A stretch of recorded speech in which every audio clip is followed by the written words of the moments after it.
You see that photo up there? That's me in 2015, one of the worst nights of my life. I was married, and the marriage wasn't over yet. We hadn't decided to get divorced, and we're at a high school reunion party. This guy shares his experience getting a divorce. And I just felt everybody knew that our marriage wasn't great, and I felt all these eyes on us, right? And I told my wife at the time, like, hey, let's get out of here. I don't feel good. I just feel everyone's looking. She goes, no. You go home. There's an after party. I'm going to go party with them. And I knew at that moment our marriage was over. I'm like, yep, it's done. And I felt so heartbroken and miserable. And someone took that photo and sent it to me, and they go, hey, are you okay? Everyone's watching you and talking about you. And I responded, no, I'm not okay. And I don't care if they are. And I look back at it now and I smile because it was the worst moment of my life at the time, but it was the start of a new life and a better one. One of the main reasons why my marriage failed, there's a ton of them, but one of the main reasons was when the kids arrived, we were so in love and so happy to be parents that we forgot to focus on still being a husband and wife. All our energy, all our efforts went toward the kids. And you can understand that because when kids arrive, it's a whole different life-changing experience. And as the years went on, we completely forgot about the wife part and the husband part. And before you know it, I was looking at my wife and just saw a mom. I didn't see my wife anymore, if that makes any sense. We made no efforts or extra push. Just a quick pause when he says, oh, kids came, we didn't think about each other anymore. That's because when you guys got together, the first thing you guys did was like, oh, my wife made me feel good. Oh, my husband made me feel good. And when the kids come and you start prioritizing the kids, which you should do, you guys, oh, wife, you're not making me feel how I used to feel when I was with you. Wife is like, oh, husband, you're not making me feel how I feel when we first met or how we used to feel. Now both of you are having fight with each other to say, listen, make me feel how I used to feel. That's the evil spirit in both of them fighting for control over each other so that person can make me feel good. Why do you need your wife to make you feel good? That's pure diabolical evil. And why does your wife need you to feel good? Makes no sense, right? This is why marriage doesn't last. And then because of that, he starts judging her and she starts judging him. And they're both playing God. And that's evil because you can't play God. You're not God. For ourselves or date night. So that was one of the main factors that we didn't really push extra for ourselves. Let me throw these what ifs at you. What if she doesn't want to have sex? What do you do then? What if after the baby you both are so exhausted and tired that when you finally get to do anything you just want to go to sleep? What if she had postpartum depression and you had to battle with that for 24 months? And okay, let's just address this real quick. Sex. What if she doesn't want to have sex? It's because you guys have not overcome lust. You went into the marriage with lust inside of you. And that's the desire of the flesh. That's the evil thoughts that is controlling you. The evil spirit to get you to want to do this thing. Not saying you can't have sex in your marriage if it's not for kids. But it shouldn't be an everyday desired thing. Right? Because sex, when you get married, sex is to have kids. That's it. And if you're doing it for pleasure, you're doing it for the wrong reason. You still have the evil spirit inside of you. And that's 24 months, there's no sex. You're masturbating in the restroom, the Pornhub for 24 months because you still have a sex drive, but you want to be a good husband, not cheat. So what do you do then? Nobody. That's the evil spirit inside of you, driving you to do those insane, crazy, sinful acts. There's a lot of things young couples don't know about until it actually happens. And everybody who's been married 10 years or more have gone through, serious things. They understand that. But sex isn't the answer, buddy. You have to be mature and strong enough to support your partner through those dark times. And it's not. He has a partner. His wife look at him as a female, not a leader. You're a wife being with your ex-wife. You're not a man. Sorry, you call yourself a partner. With your partner. No, she's your wife and you're the leader. You're the man.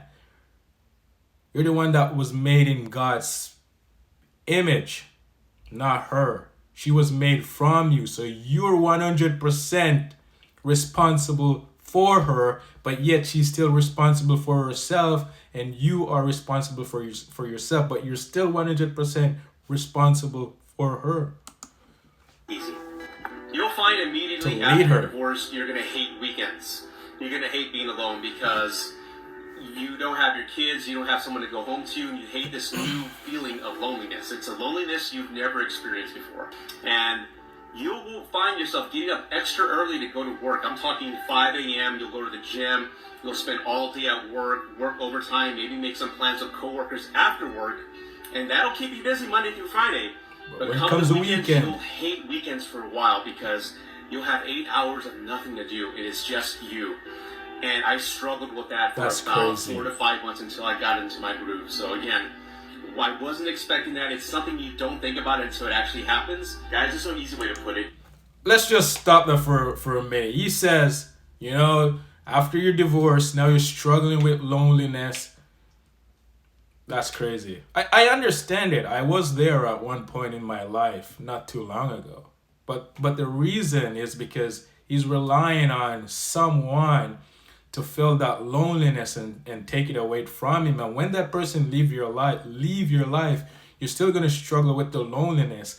And then when you're not with someone, you're still going to struggle with it, but you're going to find activities out of your reach to go and do to take that away. But as he said on the weekend, when it comes, he's still lonely and he struggles for it for 6 to 5 months. If he hasn't worked on himself and find God so God can take that evil spirit that's loneliness or sit in it and let that be taken away from him, he still struggles with it because guess what? He's going to go now and find another woman to fill that loneliness, and the devil's going to set him up again to get back in a relationship just because he doesn't want to feel lonely. It's a setup all over again because he's getting in a relationship for the wrong reasons. Let's continue. You're going to find out how many of your friends, close friends, even some family members, have been waiting their turn to go out with your ex-wife. People you've known your entire life, childhood friends, lifelong friends, people that you've worked with. You will be shocked. They will come out of the woodwork. And you may even see couples that you've known for years, they file for divorce, and that husband, that guy, will then start dating your ex-wife. Be prepared. Because they were never your friend. They were never your friend. This should open your eyes. Especially the viewers. This should open your eyes to tell you they're not your friend. They're pure evil spirit living inside of them, and they're acting on their sinful desire nature because they have identified with it for so long. And they're lusted. Man said right after his divorce, they went after his wife. This is a wake-up call. They're only your friend when they have common ground. But whenever something goes wrong or left, you're going to see who they truly are. But were they even your friend? They just do good things. So you can judge them and feel, and when I say you, I'm referring to you as a person because that's how you would call yourself, right? You, but it's not you. The not you is you, right? And you would say, oh, he does good things for her and do good things for me, and he will draw a feeling inside, and then you're like, oh, he's a good person. But is he a good person? Or if that person do something bad, you judge them and it gives you a feeling, and you're like, oh, that person is not good. You're still judging that person. And you can see how an emotion can control you from the other side of the aspect. I hope you get what I'm saying. This is crazy, crazy stuff happening in this guy's life. Prepare to be the bad guy and the villain of everybody's story. Prepare for rumors to just spread within your old circles, family circles, church circles, and even your work circles where your brand... Of course, there's gossip about you. There's nothing good about people. People's heart are wicked. They're driven by their sinful desire. Their evil thoughts. They're in darkness. They can't even see the light. So they don't know any better. And I understand. And may be damaged. People will make assumptions about you, and more than likely you will go through your journey alone. Speaking from experience, no one cares about men's mental health when you're going through dark moments. Beta! You're always going through things, you'll be fine. Nobody cares. There's no such thing as mental health, man. There's no such thing. But the other lesson here is you find out how strong you are and how much you can take and how much can be thrown at you and you can keep moving forward. Well, we're glad to see he's finally happy. Sadly though, almost half of all marriages in the United States will end in divorce or separation. Just so cheery, eh? And most Americans who file for a divorce do so between January and March. And this is substantially more than any other time. This is technically true. Statistics has proven this. Of the year. I'm thinking they're spending too much time together over the holidays, or arguments about the Christmas turkey, maybe. All right, man. Let me know what you think of this video. It was very eye-opening. I hope I was able to put my 2 cents into it so you can see what was really going on in this guy's life, and you can look inward in yourself and in your life and see what is happening within you is happening with everyone else around you. Everyone struggles with the same thing. Everyone.